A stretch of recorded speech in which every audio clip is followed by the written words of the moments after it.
Hai, Assalamualaikum. Nama saya Anas. Nombor metrik 871221505051 dari kursus BPFM Bachelor Project and Facility Management. Dan ini rakan saya. Hai, Assalamualaikum. My name is Fauzan Ramli. Issue number is 8107291056890001 under course project risk management. Thank you very much.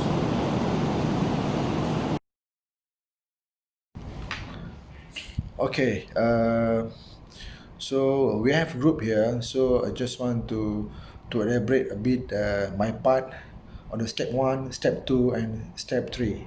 So this one I have to tell you that I have compressed all the data. Then this is the final one. For the step 1, clarify. Okay, the meaning of to clarify is accident in construction site have been increasing constantly, not in Malaysia only, but thoroughly in the world. There are 6 types of construction accident, which are scaffolding accident, structure collapse, construction vehicle accident, electrocution, unsafe working condition, falling from height, falling objects, excessive noise, and step ladder misuse. This is I compress for the clarify. Thank you.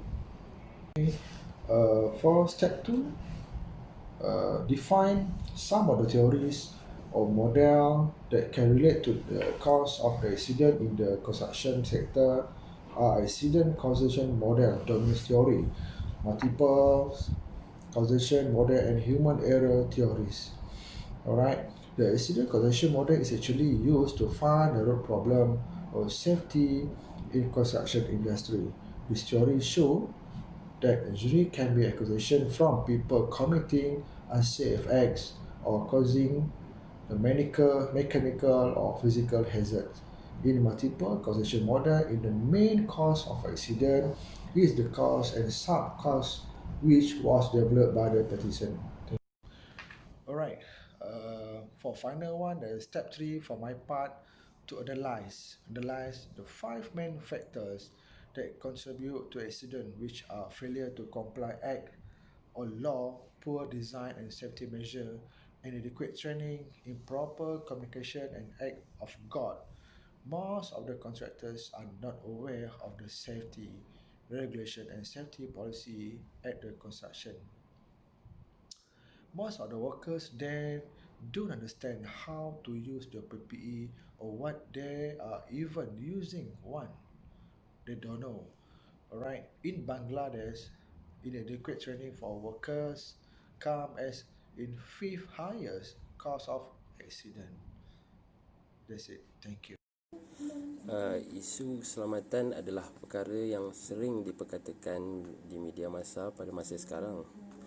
Ekoran daripada isu tersebut menyebabkan kerajaan telah menguatkuasakan EKPP 1994 pada tanggal 25 hari bulan Februari 1994 untuk mengurangkan kemalangan di tapak bina. Ulasan oleh Chim Ait Kwang tahun 2001. Analisis atau kajian terhadap penyebab kepada berlakunya kemalangan perlulah dijalankan bagi mencegah daripada masalah sebegitu berlaku. Kegagalan dalam pengurusan oleh pihak majikan antara salah satu faktor utama penyebab kemalangan di tempat kerja berlaku. Masih ramai majikan yang gagal menyediakan tempat kerja yang selamat mengikut piawaian yang telah ditetapkan oleh JKKP. Malahan masih ada segelintir pegawai atau kontraktor yang bertugas tidak cakna dengan keadaan sekeliling yang tidak selamat dan tidak kondusif, sekaligus pekerja terdedah kepada unsur-unsur yang tidak selamat. Sebagai contoh, dalam sektor pembinaan, kebanyakan pekerja akan bekerja di tempat yang mempunyai ketinggian yang berbeza. Oleh itu, pekerja memerlukan PPE yang sesuai seperti tali abah atau lebih dikenali sebagai safety harness untuk menyokong badan pekerja daripada jatuh. Akan tetapi, masih kelihatan ramai pekerja yang tidak memakainya atas alasan PPE tidak mencukupi. Selain itu, majikan juga wajib menyediakan latihan atau kursus keselamatan untuk membuat kerja di tempat yang tinggi. Didapati juga masih ramai pekerja tidak mempunyai ilmu atau pendedahan keselamatan bekerja di tempat yang tinggi atas alasan kos menyediakan latihan dan kursus sangat tinggi. Pihak pengurusan hanya memikirkan keuntungan tanpa berfikir panjang. Jika berlaku kemalangan maut atau cedera, majikan akan menanggung kerugian yang lebih besar. Antaranya seperti tapak pembinaan harus ditutup beberapa hari untuk siasatan, majikan harus membayar denda atas kecuaian dan majikan harus menanggung bayaran pampasan. Selain itu, analisa dapat mengesan sesetengah majikan tidak menyediakan SOP dan polisi keselamatan buat pekerja. Seterusnya adalah pengawalan pembinaan. Pihak pengurusan tidak mengawal perkara penting di tapak pembinaan seperti kawalan bahan kimia yang berbahaya, kawalan kemudahan keselamatan, kawalan operasi jentera dan loji, kawalan kemudahan kesihatan dan perlindungan pekerja serta kawalan terhadap sistem kerja di mana kurangnya sediaan daripada pihak atasan sewaktu kerja-kerja operasi projek pembinaan dijalankan. Kelemahan pihak pengurusan dalam kerja operasi juga boleh dilihat pada penggunaan mesin atau loji serta peralatan yang sudah lama dan berkarat yang berpotensi kepada bahaya. Perkara seperti berikut boleh mengundang kemalangan ketika bekerja. Masalah komunikasi turut menjadi salah satu faktor kemalangan di tempat kerja kerana maklumat yang disampaikan itu mungkin kurang jelas atau bahasa kurang difahami menyebabkan berlakunya salah faham ketika membuat kerja. Antara faktor kedua iaitu kelemahan pekerja. Tidak kurang juga faktor kemalangan berpunca dari pekerja itu sendiri. Contohnya masalah kesihatan seperti masalah penglihatan dan lain-lain. Mengabaikan masalah kesihatan semata-mata untuk mencari rezeki seolah-olah seperti melakukan kerja yang sia-sia. Mereka tidak pula fikir mengenai bahaya akibat yang bakal tiba. Seterusnya, mereka turut mengabaikan pemakaian Personal Protective Equipment iaitu PPE sewaktu berada di tapak pembinaan atau di dalam kilang yang mana keselamatan yang paling penting. Selain itu, sesetengah pekerja yang kurang mempunyai sifat bertanya pada penyelia turut mengundang risiko untuk berlakunya kemalangan. Pekerja turut mengundang risiko untuk berlakunya kemalangan. Pekerja tidak bertanya mengenai sesuatu yang tidak difahami tetapi hanya mengikuti kata-kata orang sahaja tanpa menyiasat kebenarannya. Ada juga pekerja yang berkelayakan akademiknya rendah ataupun bidang yang dipelajari itu berlainan menyebabkan berlakunya ketidakcekapan dalam pemahaman dan menerima arahan maupun dalam membuat kerja. Tambahan lagi, sesetengah pekerja tidak gemar bekerja secara berpasukan dan lebih suka membuat kerja secara sendiri tanpa bantuan orang. Sikap begini adalah tidak elok kerana jika ada kerja yang tersalah tanpa disedari, ia akan menimbulkan masalah pada orang lain dan melambatkan proses kerja serta penghasilan produktiviti akan berkurang. Kadang-kadang ada setengah pekerja gemar mengambil jalan pintas ketika membuat kerja tanpa mengetahui baik buruknya kesan daripada itu. Tidak berdisiplin ketika membuat kerja juga boleh mengundang kepada berlakunya kemalangan. Contohnya, bergurau kasar ketika membuat kerja. Seterusnya, pekerja kurang kesedaran tentang kepentingan keselamatan dan kesihatan di tempat kerja. Kurangnya daya tumpuan ketika bekerja boleh mengundang bahaya terutamanya bila pekerja tersebut cepat panik apabila berlaku sesuatu yang tidak diingini. Hal ini boleh menyebabkan berlakunya kemalangan dan melibatkan orang di sekeliling tempat kejadian.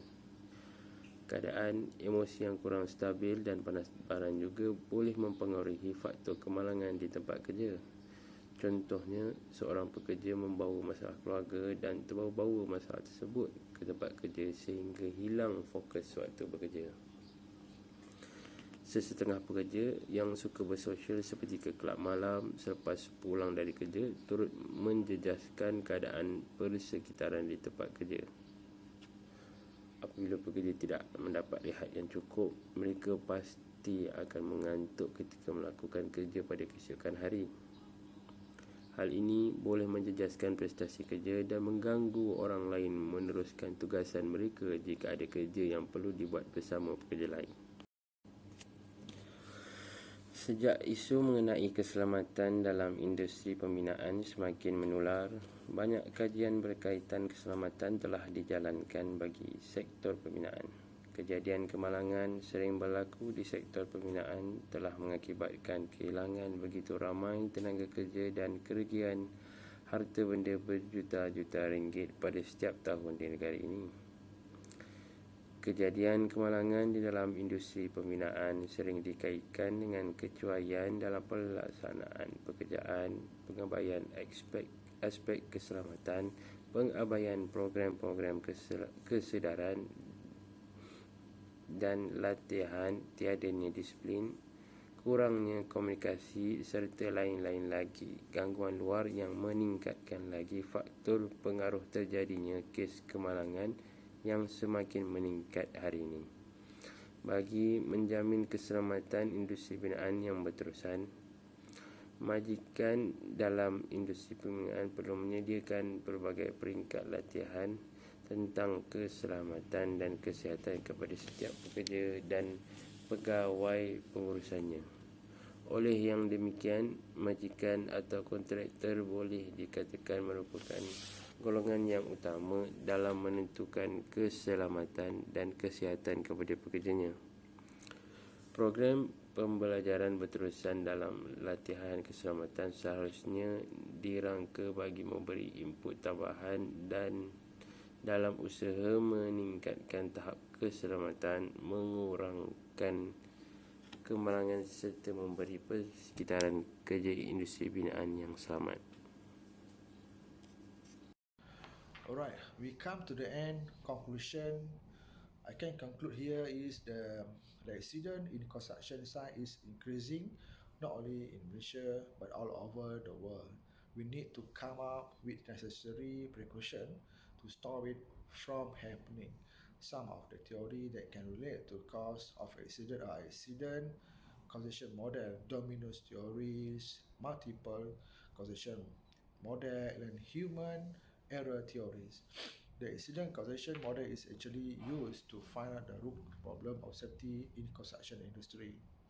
Alright, the studies show that human can make mistake under various situation and condition.